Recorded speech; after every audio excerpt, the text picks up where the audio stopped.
Hi everybody, I'm Jen Yamaguchi. I'm an elementary school teacher, and one thing that I tried with my students during the pandemic that I would like to keep post pandemic is doing end of day check-ins, and now that we're back to doing face-to-face learning, doing morning check-ins. So that's just a quick Google form. I asked the students, well, when we were doing distance learning, I was asking the students to check off the assignments that they completed, and at the end of the form, I was asking them how their day went and if they had any questions. And then that allowed me to see how their day went and follow up with them if they did have questions or concerns.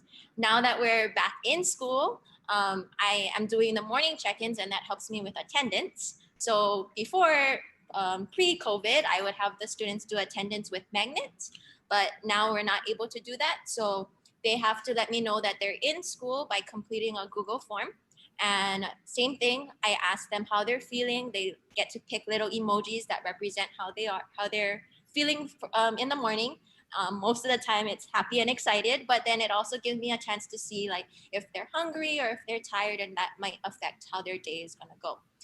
And then usually it's a check-in question like, how was your asynchronous day the previous day? So that way I can see what activities and assignments they liked on their asynchronous day.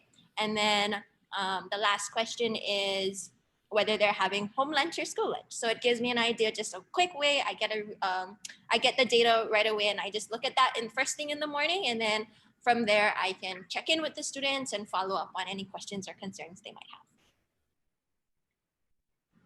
Hi everyone, I'm Nicole Heinlein. I am a middle school English learner teacher from Maui. And one thing that I really enjoyed using, it's a little bit similar to what Jen was talking about, but for my beginning of class activity, we do a would you rather writing prompt. And so I get the questions just from various places online, and sometimes they're really silly, but sometimes they're serious. And so it's a lot of fun and a great way for me to get to know my students, and a great way for them to practice writing complete sentences with details. Hi, I'm Daphne, and I'm a high school math teacher.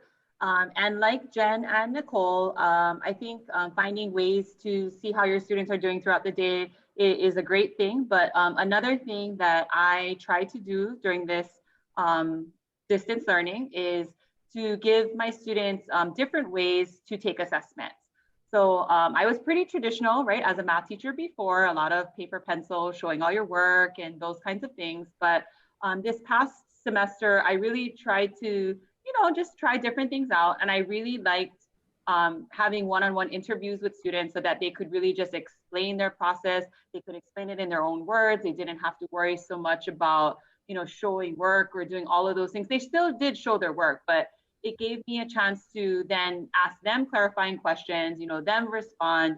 And it was just it was a nice way to try something new other than what I was doing before. I also try to do where students videotape themselves explaining on a screen what they were doing, what they were thinking, why they didn't do something. So defending their thoughts and explaining their thoughts, right? Their justifications, which are important things for math and for learning in general. And I noticed that students felt more confident. In the beginning, I was really worried that they would that it would be difficult for me to grade what they were thinking because they had multiple opportunities, right? They could re-record it, they could spice things up. But what I found is that instead of them like just looking for answers, like they wanted to make sure it was their best work. And because they were doing the math multiple times and explaining multiple times, they actually just got better in general at the standards and the mathematical practices. So I think offering students different ways to showcase their learning beyond what I was doing for regular paper and pencil tests is definitely something that I plan on expanding next school year.